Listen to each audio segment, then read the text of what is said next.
Vamos lá, então, essa é a nossa segunda aula de introdução a engenharia de transportes. Nessa aula a gente vai discutir um pouco sobre a questão de transportes e a cidade e a forma das cidades. Uma coisa que você percebeu ao longo do tempo, séculos, né, é que realmente transportes é a principal elemento, principal fator a considerar ao se pensar cidades. Que a cidade é o lugar da proximidade, mas para haver essa interação das pessoas na cidade tem que haver movimento. Então, a cidade que favorece movimentos tendem a se desenvolver mais. E aí surgiram diversas abordagens na história. Muito antes de haver transporte mecanizado, já surgiu ideias de uma cidade mais voltada à mobilidade, é o caso lá de Mileto, né, Hipodamos e Mileto, está na Grécia, 400 anos antes de Cristo, antes da Era Moderna. E esses conceitos evoluíram e vamos ver um pouco como é que isso aconteceu, como é que temos hoje a situação e também olhar o caso de Natal nesse contexto. Então, vamos lá, eu vou abrir aqui, eu preciso abrir o PowerPoint aqui. Como é que eu vou fazer o sharing? Então share screen, share do PowerPoint. Ok. Advanced.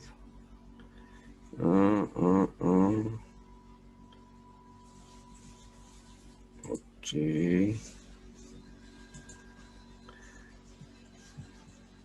Muito bem.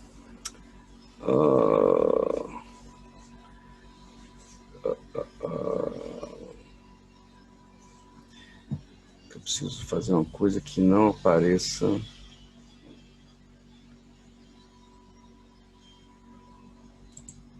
Ok. Bom, vocês estão vendo aí o slide na tela? Sim. Sim. Ok, então. É uma coisa que já vamos começar, então, até falar uma coisa importante. A gente teve a discussão, o Natal está discutindo o plano diretor, e ano passado teve essa discussão, eu participamos, e justamente trazendo essa visão sobre a questão da mobilidade e transportes no desenho da cidade. E uma coisa que eu comecei a mostrar foi que um problema de fundo é enxergar a realidade, né? Quer dizer, os modelos mentais acabam produzindo modos de ver a realidade que às vezes não são os mesmos. Então, por exemplo, aqui é uma foto e que a ciência, né, o conhecimento científico e técnico da realidade nos ajuda a entendê-la de modo mais, assim, verdadeiro ou mais próximo do que realmente é a realidade. Isso aqui é uma foto, vocês estão vendo essa foto? Alguém está vendo essa foto aqui? O que é ela? É uma vaquinha? Você já viu o desenho aqui ao lado, foi? Já tinha visto. Tinha visto a vaquinha? Mostrei já no outro curso, foi? Uhum. Já mostrei na economia, né? Pois é. Alguém não tinha visto ainda? Só para... Acho que não, né? Todo mundo já viu lá em economia? Mostrei lá.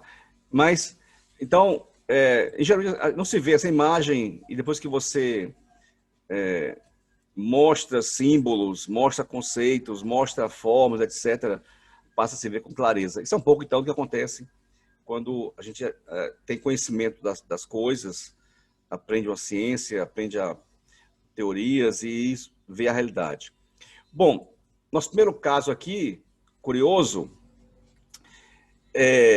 lá atrás, muito antes de haver carro, metrô, trem, tramway, enfim, tecnologias de transporte mais sofisticadas, basicamente era o transporte a pé, a cavalo ou em carroças, surgiu a ideia na Grécia de um cara chamado Hipodamos de fazer uma cidade organizada de modo ortogonal e com um conceito que foi o seguinte: as vias norte e sul com uma certa dimensão e leste-oeste. Perdão, ele fez o esquema norte, sul, leste-oeste. e traçou a cidade independente da topografia, né? Observe que, independente aqui do Rio, né, do Rio fazia isso, as ruas continuam fazendo esse traçado, né? O mar, perdão, o mar, perdão. Então, independente da topografia, os traçados eram todos eles ortogonais. Também ele criou a ideia de lugares com finalidades, né? Aqui tem um teatro, aqui uma área de administrativa e comércio, enfim. Então, áreas da cidade com funções, mas o mais importante aqui foram, observe aqui, nessa área aqui, ó, você tem curvas de nível aqui, tá vendo? Curva de nível, vocês estão vendo aí bem? Mas as ruas seguem retas. Então, independente da topografia, a cidade seria ortogonal. Isso não era uma coisa comum. Se você olhar aqui em Nova York, no começo, né, as ruas seguem a topografia, o rio, etc. Também Natal, no começo, as ruas seguindo a topografia, né? Esse conceito, então, do hipódamos, lá em Miletos, foi visto pelos romanos quando chegaram na Grécia, e os romanos passaram, então, toda a cidade nova que construíam desse modo ortogonal. Isso passou até a ser chamado de grid ou grade romana. Nova York, 1811, ao projetar a expansão da cidade, aqui no caso, para o norte, né? Para o norte, traçou esse mesmo conceito lá de Miletos, com vias principais, norte e sul, que aí os romanos passaram a fazer isso. Os romanos passaram a fazer as vias norte e sul, quer dizer, os romanos pegaram não só o conceito ortogonal, mas também criaram uma hierarquia. Norte e sul eram vias mais largas e leste e oeste vias mais estreitas. E Nova York, Manhattan, tem esse modelo. As vias norte e sul são avenidas, que tem largura em torno de 30 metros, e as vias leste e oeste são ruas, streets, né, numeradas em ordem, que tem entre 18 e 20 metros. Um século depois, Natal também, a elite na época, local, elite econômica, acadêmica, técnica, militar, etc., pensou em romper com essa história da cidade colonial, né, desorganizada, ruazinhas estreitas, etc., e trazer para cá esse modelo de cidades organizadas, né, inspirado aí em Paris e Nova York, e propôs a chamada Cidade Nova. Natal seria uma cidade nova para o século XX, e a Cidade Nova foi projetada nesse lugar aqui para 100 mil habitantes. Natal tinha 20, 15. E com um modelo também ortogonal, norte e sul, as avenidas com 30 metros de largura, de terreno a terreno, e leste e oeste, as ruas com 18, 20 metros de largura, terreno a terreno. Similar aqui a Manhattan, mesmo conceito de Nova York. Também alinhamento, no caso, Nova York é alinhado, né, ao inverso, mas norte e sul seria o alinhamento. Também no alinhamento norte e sul, as avenidas, leste e oeste, as ruas. E no caso de Natal, em particular, esse alinhamento também um pouquinho fora do eixo norte e sul, pegando uma coisa interessante, pegando os ventos dominantes, que é um vento sudeste, né? E pegando a variação do sol. Nós aqui, como estamos no Equador praticamente, a Terra, ao girar em torno do Sol inclinada, ela muda o ângulo. Então, temos no ano, ora o Sol é nessa direção, ora o Sol é nessa direção, ora o Sol é nessa direção. Então, nesse alinhamento aqui, todas as residências nascentes pegaram o Sol, né, o ano todo, com a via larga, etc. Um negócio bem interessante em termos de conceito de cidade. Isso foi 120 anos atrás. Manuel Gondim, engenheiro civil, e depois com o Paulo Idrelli, que era engenheiro agrônomo, eles fizeram o levantamento topográfico e locaram essas ruas de Natal, da chamada Cidade Nova, que seria a nova Natal do século XX. Olhamos aqui Nova York, aquele plano foi posto em prática, e Manhattan toda segue esse alinhamento, né? Esse alinhamento norte-sul, desenvolvendo-se através disso. Lá eles inventaram o Central Park, que foi um parque projetado, não havia uma mata aqui, isso foi criado. Então, Nova York deu sequência ao plano original de 1811 até hoje, em Manhattan.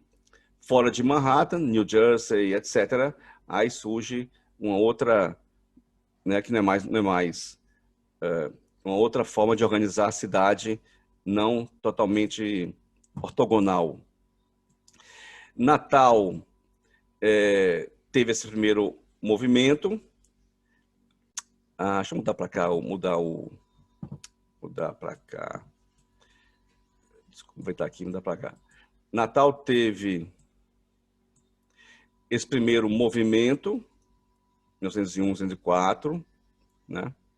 Depois, em 29, contratou-se um arquiteto italiano, Palumbo, para continuar o plano de Natal, e aí ele não deu sequência a esse conceito ortogonal. Ele criou aqui na parte de baixo, ali onde é Santos Reis, Rocas, Praia do Meio, um bairro parisiense, né, um estilo lá da La Étoile, onde fica hoje o Arco do Triunfo. Preservou o que havia antes feito um projeto, deu aqui uma ajeitada na Ribeira, que era meio bagunçado, e aqui esse desenho não está continuado, mas tudo indica que alguém lá junto, ele conservou um problema que houve em Natal, que foi o entortamento do alecrim. O alecrim saiu desse alinhamento norte, sul, leste, oeste e foi inclinado.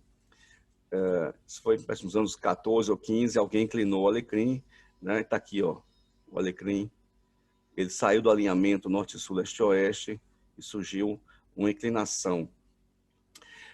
Em 39, Saturnino de Brito, engenheiro civil também, propõe um novo plano para Natal, preservou aquela área ortogonal que estava aqui, preservou um Central Park que o Palumbo tinha projetado, já vi uma foto para ilustrar isso, botou um aeroporto aqui onde era essa área aqui, né? Um aeroporto, o que hoje seria uma loucura, porque os ventos aí são complicadíssimos para fins de aeronáutica. E Natal ia, então, projetada até aquela região ali da Bernardo Vieira, mais ou menos aqui é Bernardo Vieira, aqui é Alexandrino, né? De Alencar. Então, o Central Park de Natal seria Olinto Meira, o Baldo, até a Prudente, ali o Parque da Criança, aqui é a Prudente, ali onde hoje é Pizza Hut, Tim, McDonald's. Então, seria um grande Central Park em Natal, uma área que tem riachos, tinha muita mata, e etc. Essa área foi invadida e não mais se ouve isso. Então, Natal evoluiu invadindo essa área que seria o Central Park, aquela área de baixo nem virou um bairro parisiense, nem virou um aeroporto, foi uma invasão, né? Hoje Praia do Meio, Roca, Santos Reis, uma área invadida e totalmente sem uma organização. O Alecrim desenvolveu-se inclinado e seguindo a topografia, quer dizer, aquela coisa de aceitar a topografia e a geografia como impositores do plano da cidade. Mas, em 74, ao pensar a expansão de Natal em direção ao sul, retomou-se aqui essa coisa ortogonal do projeto de Natal lá de trás. Então, Lagoa Nova retoma a ideia inicial de como Natal deveria se desenvolver no século XX. O Alecrim foi uma distorção, também Rocas e Praia do Meio também, em relação a esse conceito inicial, que seguia lá o conceito de Miletos e o conceito de Manhattan. Se a gente vê aqui, então, esse Lagoa Nova tenta recuperar e recuperou, mas embora não tenha tido tanta rigidez no traçado, como houve, né, no início lá em 1901, 1904. Natal, então, claramente evolui desse modo, a gente vê, né?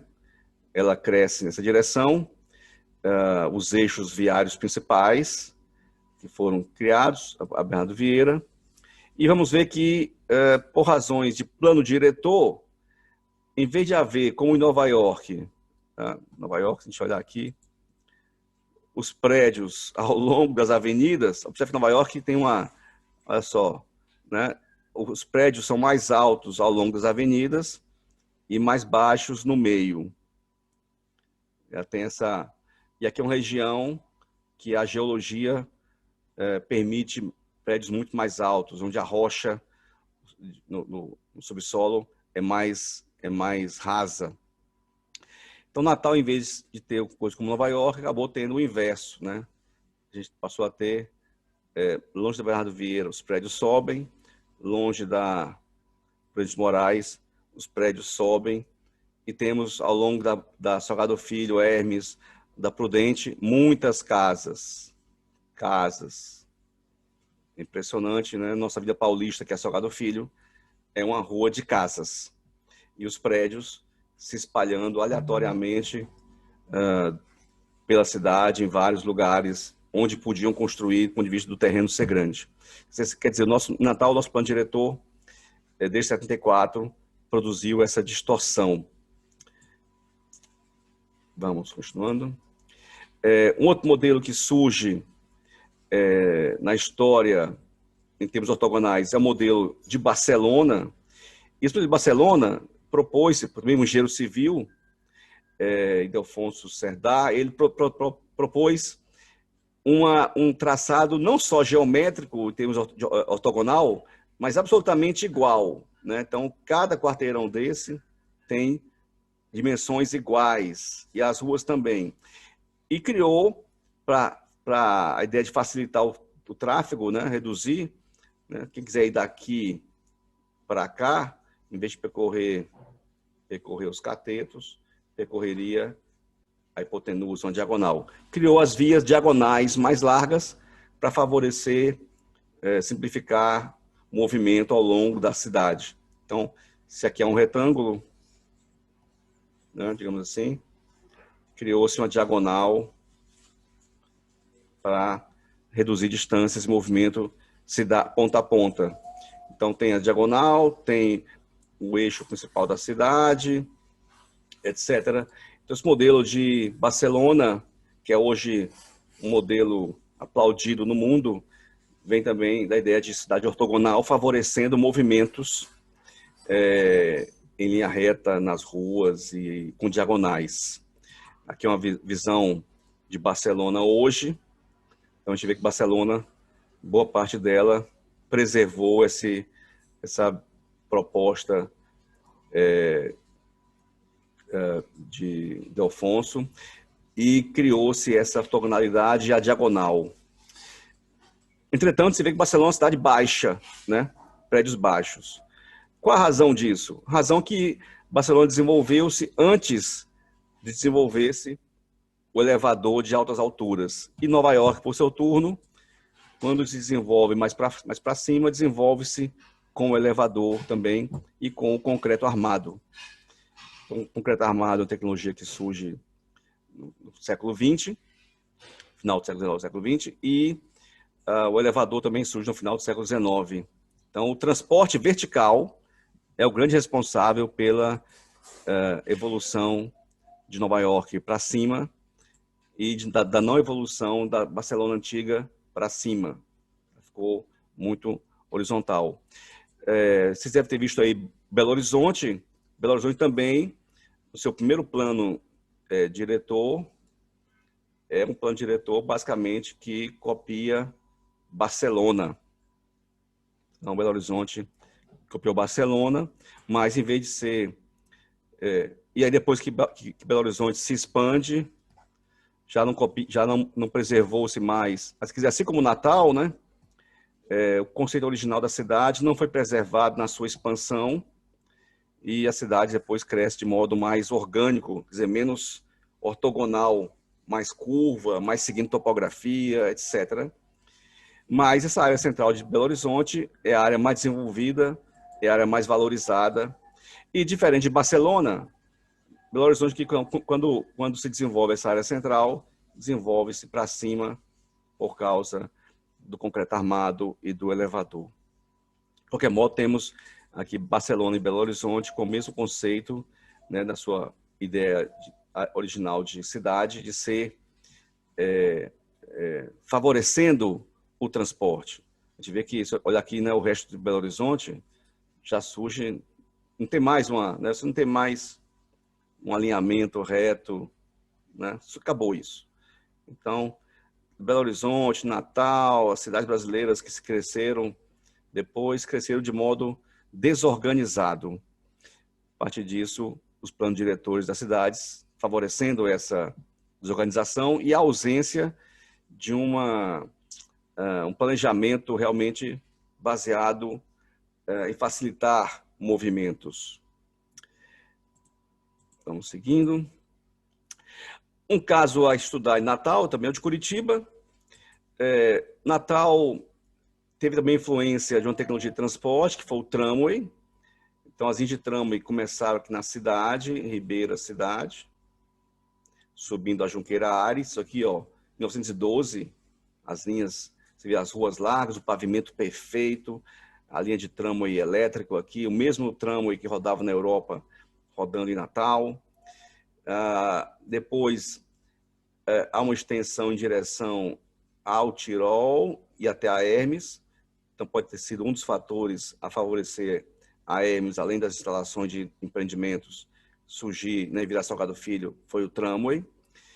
Na direção ao Alecrim, né, descendo aqui a Rio Branco, no Baldo, subindo Mário Barreto, ali no Relógio, e depois na Presidente Bandeira, indo até Lagoa Seca. Então, a linha de tramway, ela estruturou o Alecrim. Então, a gente observa já que ela seguiu já esse alinhamento do Alecrim que foi, digamos assim, entortado, né, em relação àquele alinhamento ortogonal anterior. O Alecrim foi inclinado nas vias.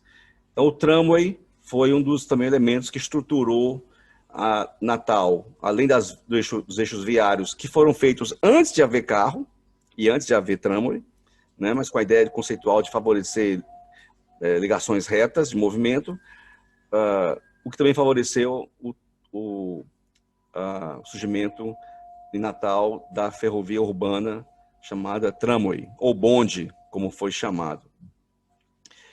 Aqui uma foto de Natal dos anos 70, mostrando a cidade como ela era, né? Você vê a Hermes da Fonseca. Aqui, mais ou menos, aqui, eu acho que é aqui. Aqui é Bernardo Vieira.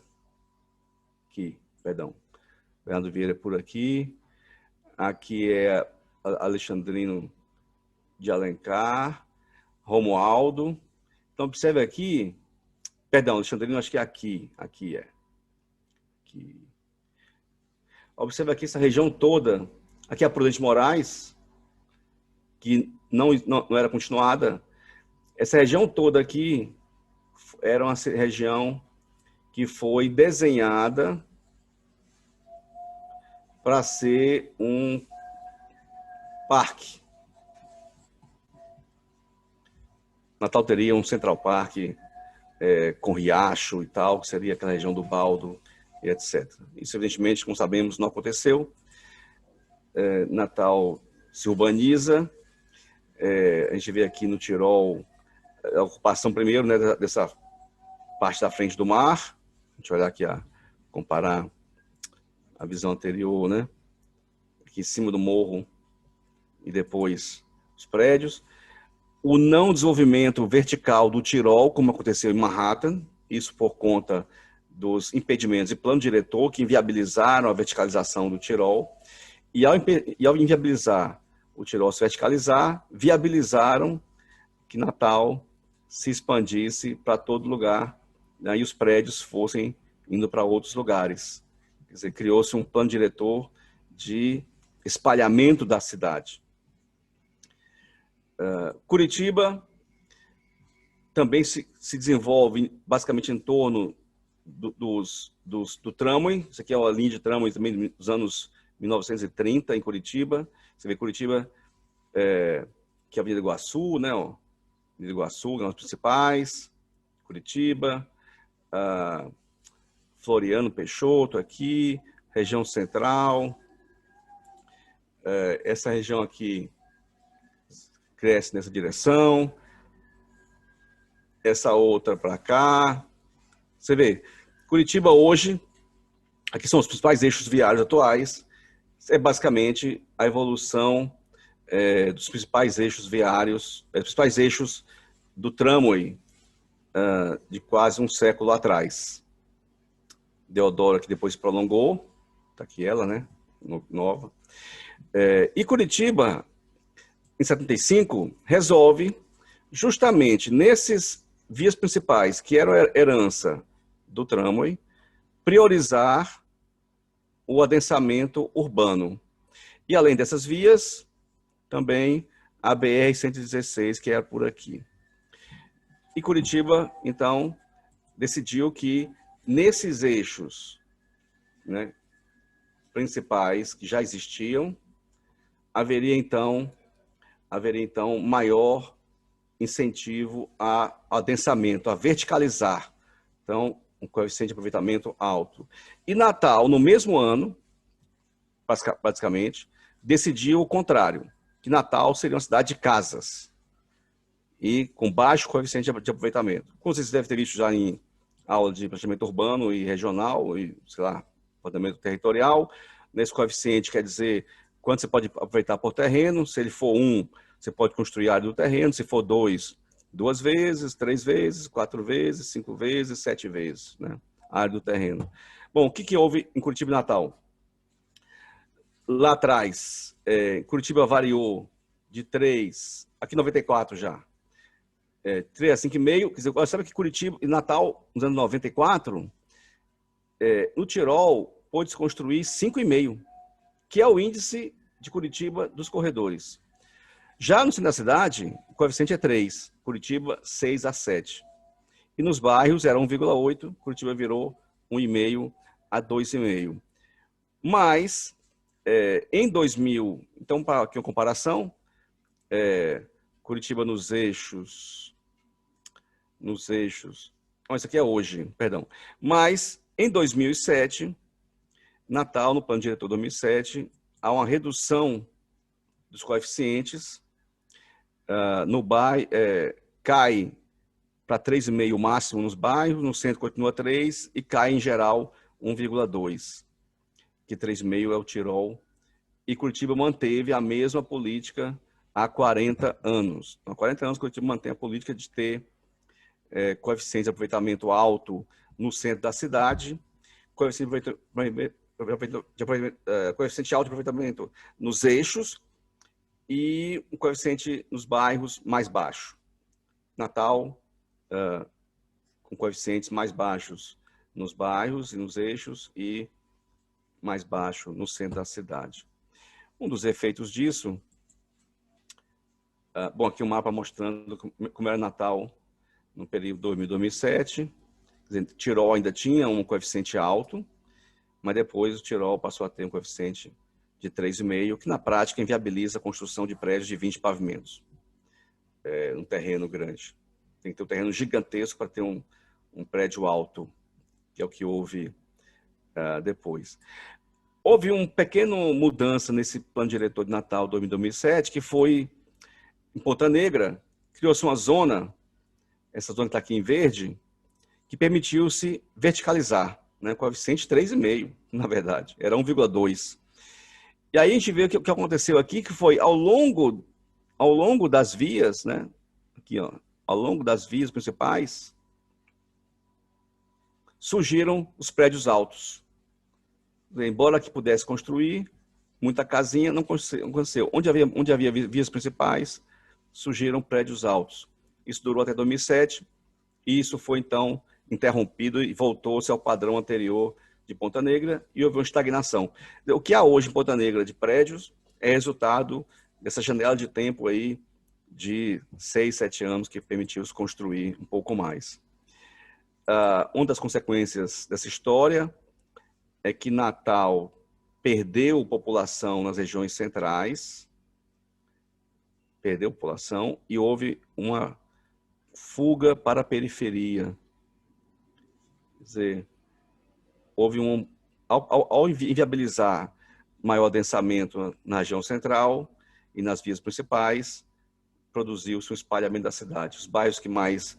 Então, Alecrim perdeu população, Areia Preta perdeu população, Cidade da Esperança, Rosado, Lagoa Seca, Mãe Luísa perdeu população, Quintas, cadê o Tirol aqui? Tirol. Petrópolis perdeu população, Tirol, não estou vendo Tirol, Alecrim, Tirol está por aqui, é um desses, acho que é esse aqui. Enfim, então, essa inviabilidade de adensar nas regiões mais próximas produziu espalhamento. Enquanto isso, Curitiba obteve o esperado. O centro da cidade adensou-se e os eixos viários principais, que eram herança lá do tramway, também adensaram. Olha só. Então, você passou a ter uma cidade organizada em torno dos eixos viários e com o centro da cidade, região central, adensada, em termos de moradia também. Natal, como a gente vê, se espalhou, né? Os prédios se espalharam. Olha só, esses prédios todos aqui, por exemplo, Lagoa Nova, surgiu porque o terreno era longe, barato e grande, mas eram para eles estarem todos aqui, nessa região, né? Central, mais bem organizada, mais bem estruturada, etc. E vai se espalhando. Então, não aconteceu esse movimento. E Natal tem, naturalmente, uma tendência a ter uma organização linear, né, espremida entre o rio e o mar. Na Zona Sul, mesma coisa, né, ao longo da Ayrton Senna, a gente não vê um desenvolvimento de prédios, e também da Roberto Freire não, e longe da Roberto Freire, né, dentro do bairro, surgindo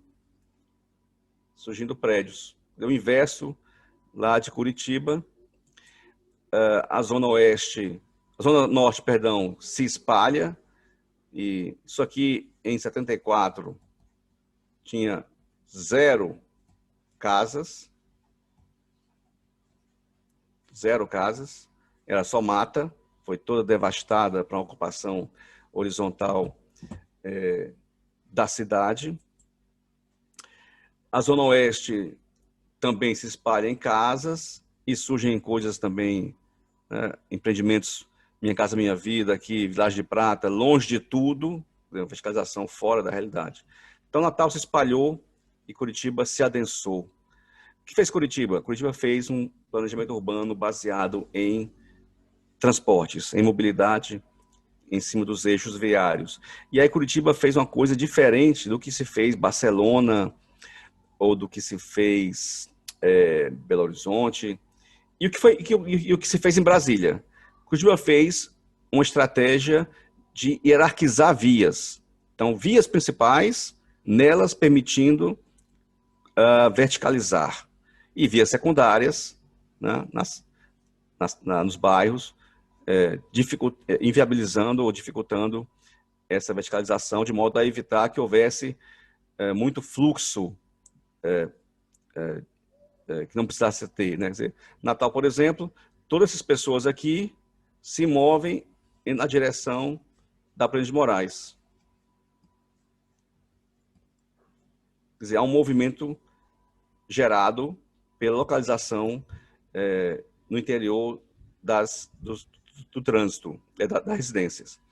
Além disso, como houve aquela expulsão da cidade, né, para fora, ela transbordou e foi parar em Parnamirim e surge, então, o surgimento de Parnamirim. Isso aqui, em 1990, eram sítios. 80, 90. E começa, então, a ver em Parnamirim, nos anos 90 para 2000, o surgimento de condomínios horizontais, de casas, em Parnamirim, ao longo da Maria Lacerda. Então, surgem condomínios horizontais.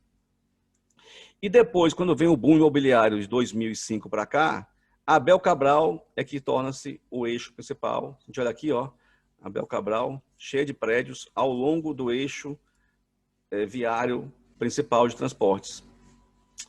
Curioso.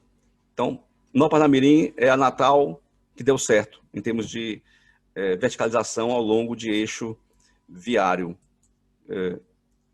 Está aqui Abel Cabral, com os prédios situados ao longo da Abel Cabral, o principal eixo viário. E a Maria Lacerda virou uma via de condomínio de casas horizontais, né, com menos avanço. Um outro olhar para Natal é que, se a gente for olhar aqui a Zona Norte de Natal e a Zona Sul, o que a gente observa aqui? Né? A gente observa aquela cidade nova de Natal organizada, ortogonal, Lagoa Nova ortogonal, o Alecrim inclinado, e a Zona Norte tornou-se realmente uma bagunça urbana, né? Digamos assim, um esquema anti-mobilidade, anti-transporte. Quer dizer, não tem como você, em linha reta, cruzar a Zona Norte pelo meio, você vai bater em algum muro. Cada conjunto que foi criado tem uma lógica interna, mas não respeita o vizinho, nem tem uma ligação direta. Então, a Zona Norte é um exemplo, eu diria, do anti-urbanismo e do chamado urbanismo orgânico. O que é orgânico? É deixar acontecer. E tem aqui uma região da Zona Norte chamada Jardim Progresso, que é isso aqui, ó, que é uma prova científica de como as cidades evoluem. Se você olhar as cidades antigas do mundo, as cidades medievais e tal, são todas elas bagunçadas, assim, ruazinhas pequenas, tortas, etc. E aqui temos uma coisa que, né, seres humanos, no século XX, deixar solto, cria essa cidade desorganizada, ruas irregulares, sem ligação, sem um conceito de transportes, de mobilidade e de visão racional por trás. Bom, o que está sendo feito no Brasil? As cidades tinham alguns planos originais, se expandiram de modo desorganizado, etc., mas começou a haver uma retomada de uma racionalidade. Então, Porto Alegre, depois de Curitiba, passou também a tentar criar esses eixos de adensamento por corredores, que está em vermelho, a ideia de tentar adensar os corredores principais. Goiânia, na expansão, também tentou adensar a cidade, estimular pelos corredores, aqui essas linhas roxas com o seu entorno, aqui, então, nesses eixos. Quer dizer, embora a cidade tenha crescido de modo desorganizado em termos de geometria, mas, pelo menos, tentaram que, ao longo das avenidas, se desenvolvesse uma lógica de urbanização nos eixos principais viários.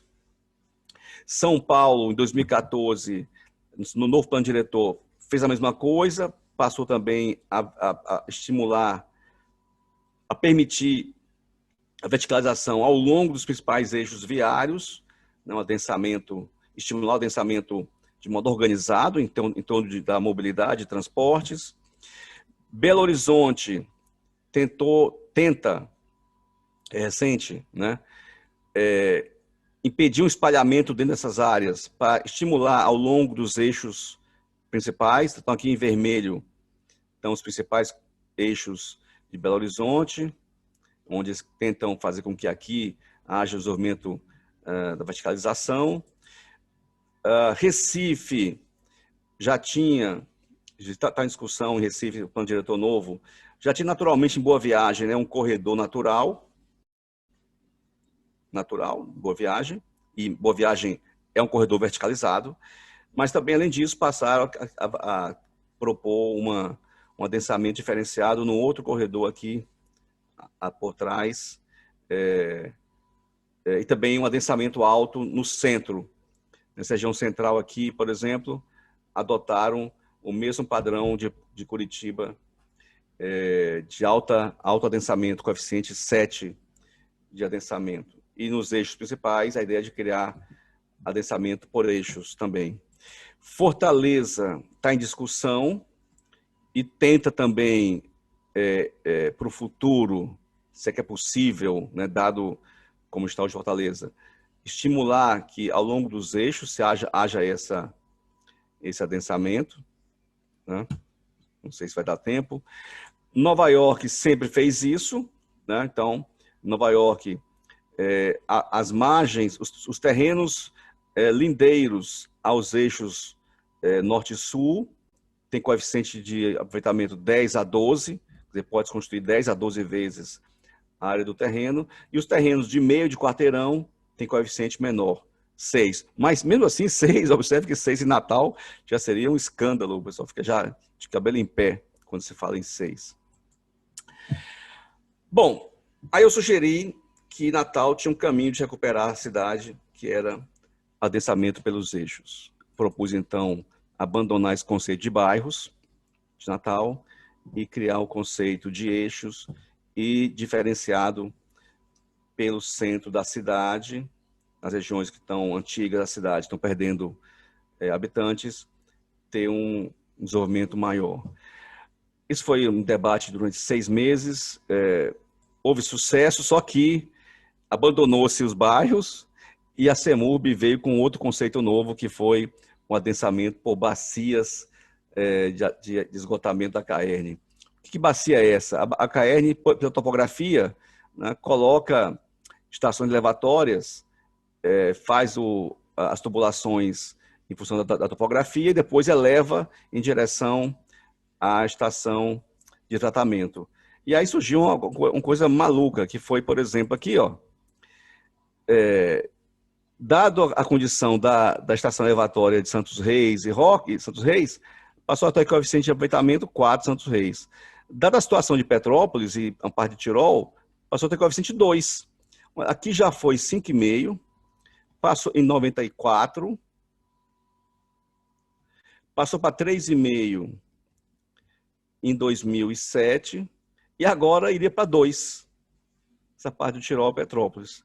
Essa região toda, que é perto do Baldo, que é por gravidade, cai em direção à estação de tratamento lá do Baldo, passaria a ser 5 pela lógica do tratamento do esgoto.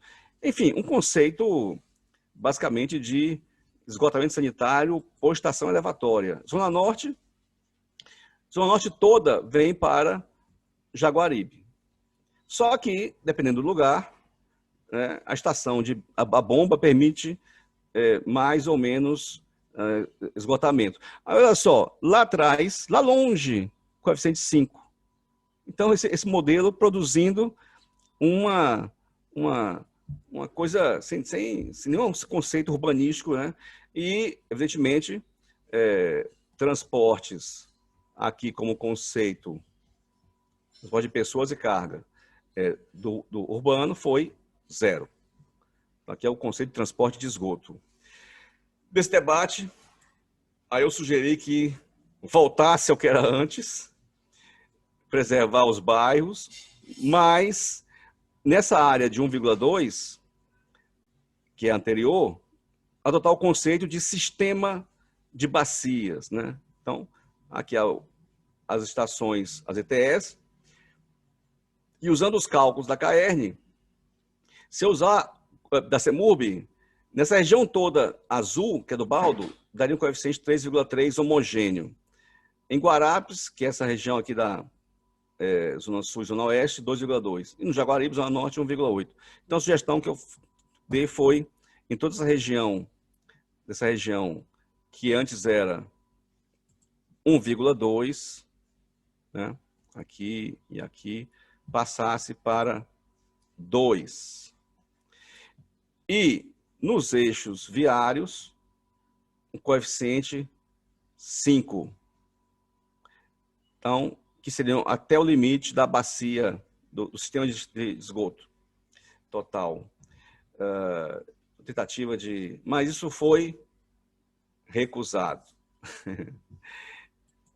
Isso também foi recusado.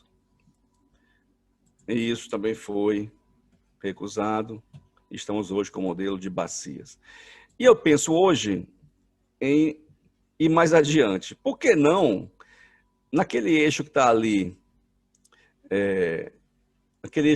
da Salgado Filho, Prudente, Hermes, etc., aquele corredorzão, não adotar um conceito Nova York, Manhattan, e coeficiente 10. Nos eixos Zona Sul, coeficiente de Curitiba, 5. Nos eixos Zona Norte, Curitiba, 5. Bernardo Vieira, igual a Nova York, 10. E no caso Zona Oeste, que tem vias mais estreitas, coeficiente menor. E no centro da cidade, coeficiente igual de Curitiba, 7, que deu certo. Então, temos aqui uma coisa que é uma ideia da cidade desenvolver-se em função de mobilidade e transportes.